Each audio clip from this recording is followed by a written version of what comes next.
Hey y'all, it's time for some nighttime daytime television.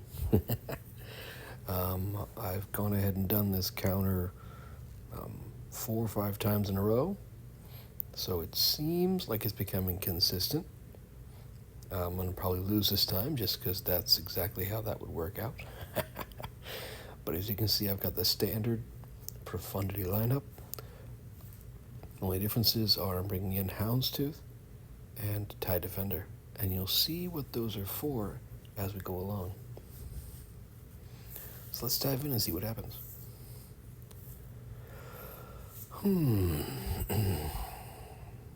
Alright, first thing I want to do is get Outrider going as fast as possible. So I'm going to give him the rest of his turn meter. So he can go ahead and do that, give Tenacity up, and get 30%.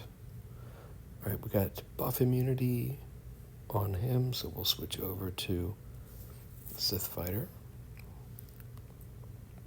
Let's take away that defense. And okay.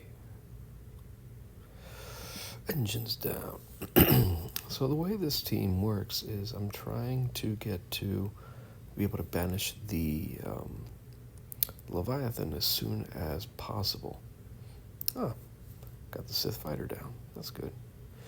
And to do that requires me to be able to survive and ramp up my abilities here. So he usually doesn't bring in the Marauder that early. This character here, Fury Cast Interceptor, he has the ability to call a mass assist, which the computer uses around this time. So I want to bring in a tank. And I'd like it to be Biggs. I'm currently working on him. But in the meantime, Biggs gets one shot by these guys, and so it's that little counter there, that little mass assault, that tends to kind of wipe us out. So he's destroyed my hangar, or sabotaged it, so my next attack is not going to be, my next ship is going to get destroyed. Alright. I don't mind if Houndstooth dies, he usually will, fairly shortly. At this point, I'm going to use the first ability again, pass it to Outrider. So Outrider can continue to just ramp, just go mode on getting that power up. Alright, so let's go ahead and just smash some of these guys. And we seem to be doing all right here. We're at 90%. Alright, so we need to get a bunch of good crits or we're not going to be able to banish. I could just splatter that guy. But I want to make sure I can get the crit, so I'm not going to. I'm going to switch over to Sith Trooper, see if we can get some more crits out of it. Because Falcon is stunned. Falcon would normally go right before the Profundity, but I was able to get this off. So, Admiral, we have the plans. We're going to go ahead and banish the Leviathan. Turn on our supercomputer. At this point, we just want to survive.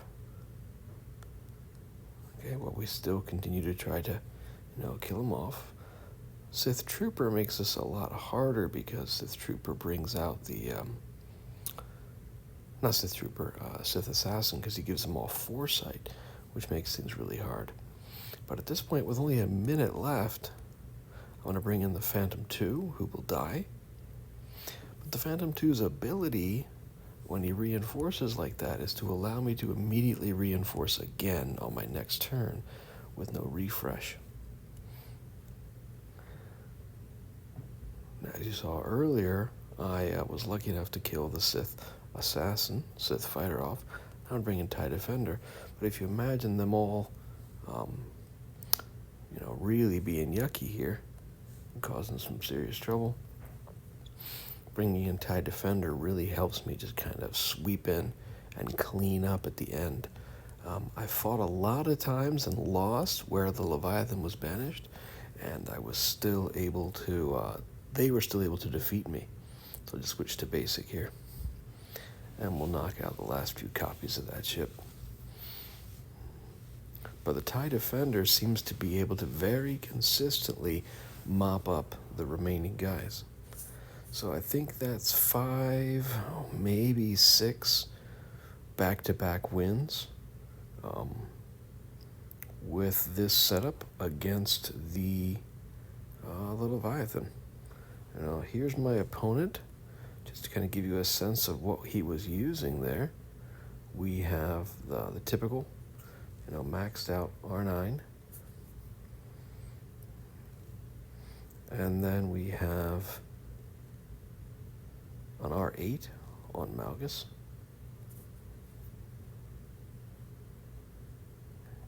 His Sith fighter is only R5. That may be why he died early.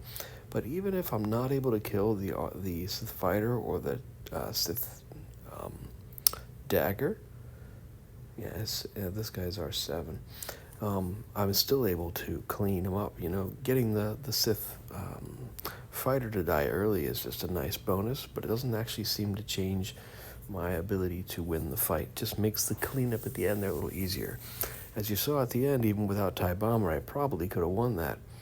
But if the Sith fighter survives, then all of those foresights that he grants really makes it a hard matchup to clean up. And it can end up losing. That's really where the TIE Defender shines. All right, y'all. Hope that you will enjoy watching that video and have a great rest of your night. Take care. I'll see y'all when I see you.